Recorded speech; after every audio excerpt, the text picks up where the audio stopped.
All right, we're back. We're going to answer another Q&A. Today's Q&A is sent in by Brandon. His question is, any suggestions on how to increase my arm velocity? Okay, here's what I want you to understand, Brandon. We need to have the strength to generate force, okay? And when it comes to strength, I'm going to have a recommendation of getting 2 times your body weight in the squat and then 2.5 times body weight in your deadlift. So if you're not sure what to do, the safest bet here is to do a lot of squats, a lot of deadlifts, doing it progressively and safely, but doing it consistently so we can build up those numbers, okay? Laying that good strength foundation is going to allow you to have the ability to generate some power and increase that velo.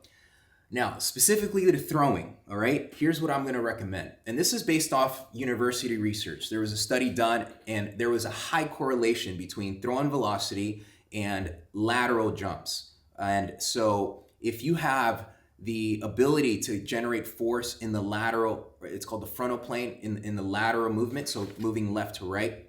And in pitching, basically, it means when you stride, you're moving sideways, okay?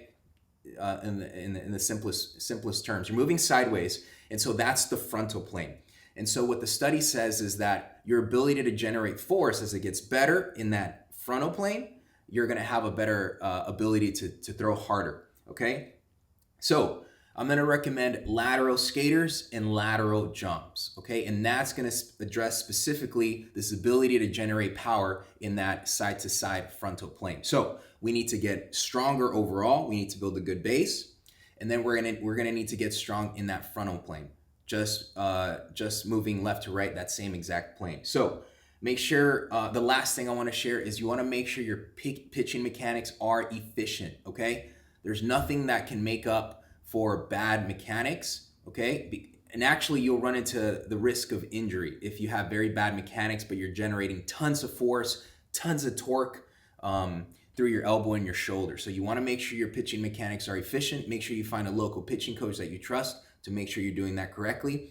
So once you have that nailed down, get stronger, build that base, and let's work in that specific plane that's going to help you as a pitcher. Okay, so let's take a look at some lateral split squats, the lateral jump, and some lateral skaters so we can get better today. The barbell split squat. This is going to be a great exercise to improve your unilateral strength, and it's going to do a good job of allowing you to load weight. Okay, so using the barbell has that massive benefit compared to dumbbells and kettlebells. You can add a ton of weight, really start to get into some strength. So what you're going to do is you're going to rack the barbell on your back, just like if you're doing a back squat, and you're going to find a split stance. Now, demoing without the barbell, how you lunge is going to dictate what muscles are working. If you go down into a lunge and you keep a vertical shin, it's going to mostly develop the posterior chain, so you're thinking about hamstring and glute. If you allow your knee to travel forward, now you're going to get more into a quad development exercise. So keep that in mind. I highly recommend keeping that shin vertical and really drive development through your hamstring and glute. Now, there are benefits to more of a quad development variation, but in general, I think this is a good place to start. So, again, split stance, you're going to drop your back knee down to the ground, and think about keeping your whole front foot on the ground and creating a lot of stability. So when I see people do split stance squats, I see a lot of instability or a lot of shakiness in the front foot. So stability and balance are going to be key when you're doing this weight, specifically with the barbell, because we're going to be loading a lot of weight on the bar. Okay, so with the barbell, I'm going to unrack, find my split stance, and go down, gently touch the ground as I drive through my front foot, putting a lot of priority in my front heel. Last couple tips here. You want to have a wider base. Be aware of tight roping or being too narrow. And also the last tip is to make sure you internally rotate your back hip. So your back thigh is going to be turned in Another visual is your back heel is turned out.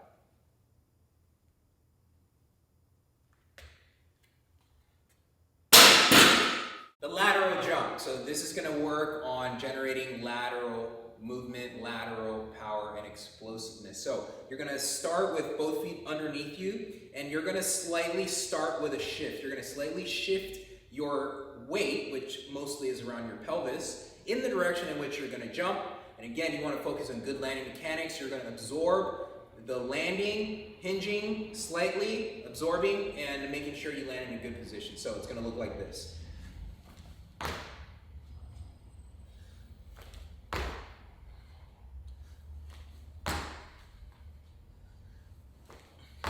Arms are loading, which is going to, again, help create that positive movement over the hurdle. That is the lateral jump. The lateral skier hop. We have singles and we have doubles. This is what a single looks like. On my left leg.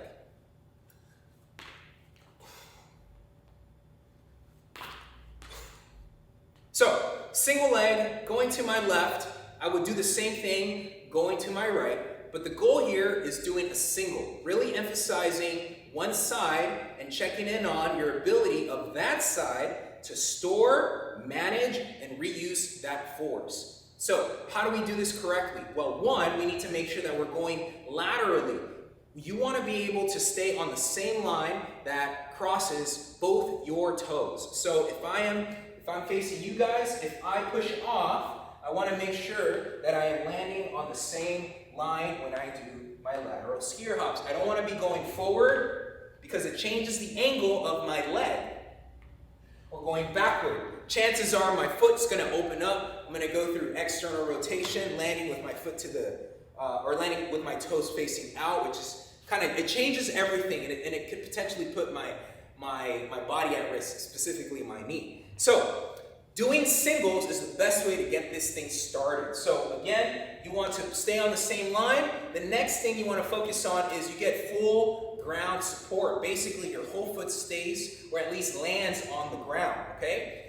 You also want to make sure that you are adding a little bit of a hinge. So when I hit the ground, my knee, my ankle load, but I also have good hip loading as well. So that is going to allow me to incorporate and store some of that force, some of that ground force when my foot hits the ground into my posterior chain, which we know is the strongest or one of the most important regions of our body to generate some force.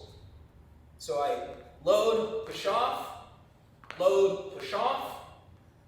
Another point here is the amount of time spent on the ground. Because we're looking to work on explosiveness, specifically the ability to store, capture, and reuse elastic energy, that only happens if we minimize the time spent on the ground. Basically, it's called ground contact time. We want to reduce that because that is going to allow us to maximize the reuse of that energy as soon as we hit the ground, that ground force. So make sure that you're not spending too much time on the ground, because then that's going to allow that force that your body stores to leak and dissipate, okay? So spending too much time on the ground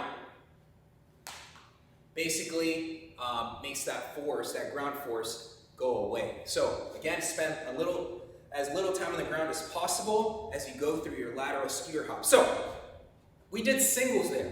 The next step from there would be doubles. Basically, we're doing lateral skiers on both feet at the same time, basically during that same rep. It would look something like this. Again.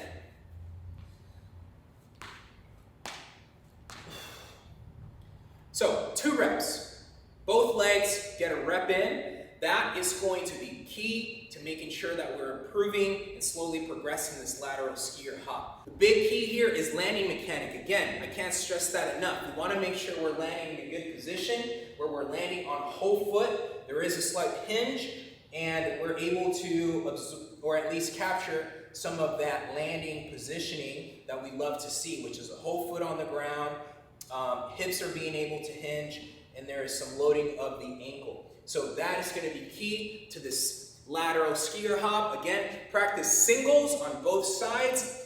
progress to doubles, and slowly after that, once you're happy with your mechanics and how you're landing, you can start to stretch out the distance you are covering to improve that lateral explosiveness and overall reactive strength.